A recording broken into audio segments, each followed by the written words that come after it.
Abay nagulat po tayo mga kababayan dito sa balita na inilabas ng pahayagang Esquire. Esquire mga kababayan. Na-remember nyo pa ba iyan? Ito po yung pahayagan ng mga dilaw mga kababayan. Oh, yung mga kakampi ng Rappler. Na feature pa nga si Madam Leni Robredo si Santa Mama sa magazine nila mga kababayan. Abay, naglabas sila ng balita ngayon mga kababayan na ang author ay si Paul John Kanya.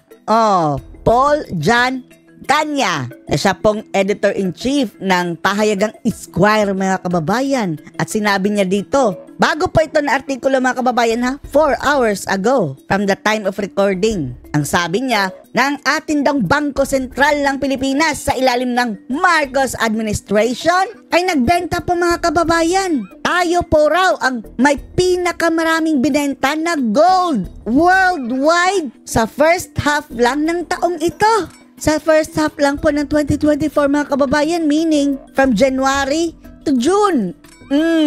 Hindi ba kasali July and afterwards? Dahil nagbenta daw ang Pilipinas mga kababayan sa ilalim ng Marcos administration nang humigit kumulang sa 25 tons. Almost 25 na tonelada na ginto mga kababayan. Ano ba yan?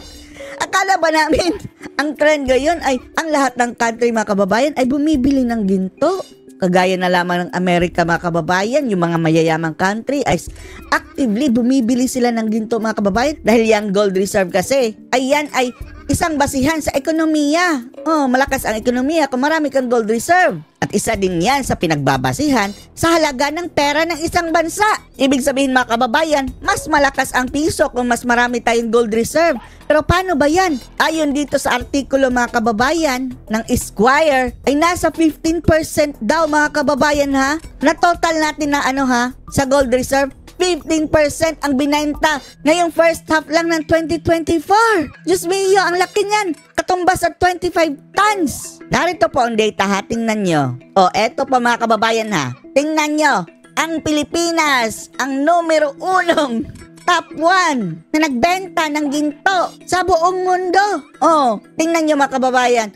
24.95 tons o katumbas yan sa 15.6 sa ating total reserve. Diyos mio, ang laki nan. Nangunguna na po tayo mga kababayan sa bintahan ng ginto pala sa buong mundo. Sa first half ng 2024, 6 months lang yan nagbenta na ng 15% na reserve. At saan naman napunta ang pera? Saan napunta ang pera mga kababayan? Tingnan nyo, ang kadalasan na mga bansa mga kababayan na nagbenta ng gold is yung mga bansang medyo tagilid ang ekonomiya. Philippines, Thailand, Uzbekistan.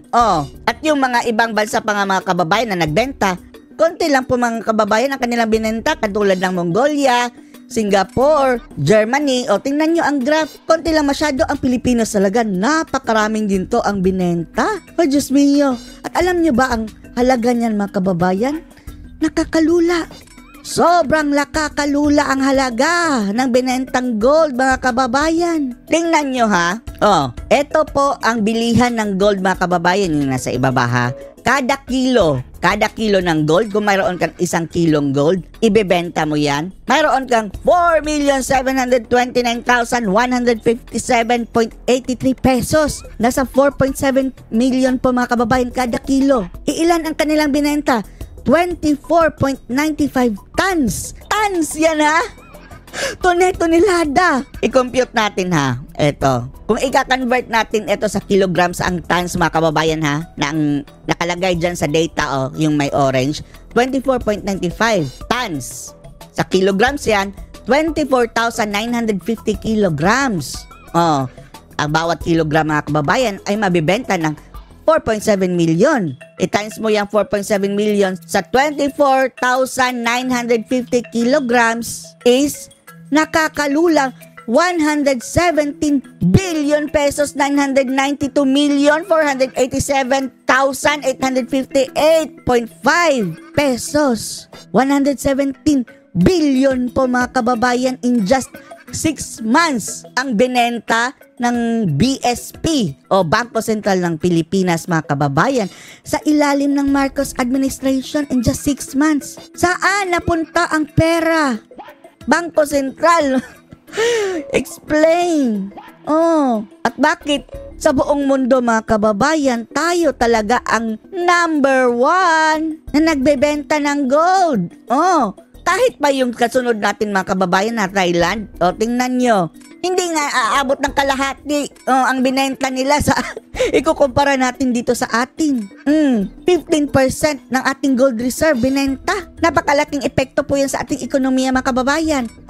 Samantalang itong Singapore nagbenta rin pero 0.5 lang mga kababayan sa kanilang gold reserve. Hindi po yan apektado ang kanilang ekonomiya dyan. Itong mga tagilid na country mga kababayan, Thailand at saka Uzbekistan. Yung Thailand, 3% lang mga kababayan sa kanilang gold reserve. At ito, Uzbekistan, 1% lalang.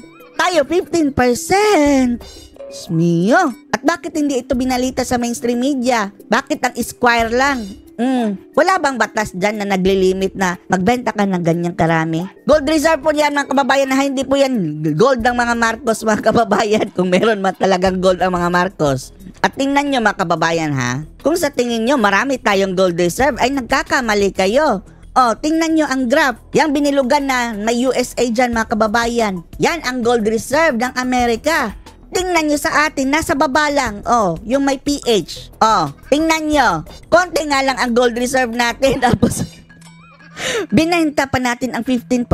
Okay lang sana kung kaunti lang. Mga 1 to 3% ang binenta natin. 15%. Nagkakahalaga po na mga kababayan. 117 billion more or less. Estimated amount lang po yan mga kababayan Pwede pa yan more or less. Tapos saan napunta ang pera? Sino nakinabang dyan? Bangko Sentral? Sino? At mabuti naman mga kababayan at may nagbalita nito na Esquire. Pahayagan daw yan ng mga dilaw. Mabuti naman dilaw. Dahil akala namin natutulog na kayo. Lalo-lalo na itong Rappler mga kababayan dati, di ba? Ang putak ng putak. Tapos ngayon wala na. Mabuti naman at medyo nagising itong Esquire Dahil alarming po yan mga kababayan. Sobrang laki na ibinenta. At malay ba natin? The following months. Dahil first half lang yan ng 2024 baka mas marami pang ibibenta. Bababa ng halaga na ating piso niyan. Itong ekonomiya, apektado na rin yan. Significant po yung 15% mga kababayan na mawawala sa atin. Although mga kababayan, mayroon po tayong mga nagmimina, sige, marireplenish yan. Pero hindi po ganyan kalaki. At kailangan nga ng gold reserve ng isang bansa para mapatibay ang kanyang ekonomiya at saka value ng kanyang pera. Gayon pa man mga kababayan Galawang Marcos wala tayong magagawa. Baka mayroon din silang mga iniisip na paggagamitan dyan. 117 billion mga kababayan. Ano sa tingin nyo dito sa balita ng Esquire na ang Pilipinas na ang numero 1 nagbebenta ng ginto sa buong mundo sa first half ng 2024? Post, comments below.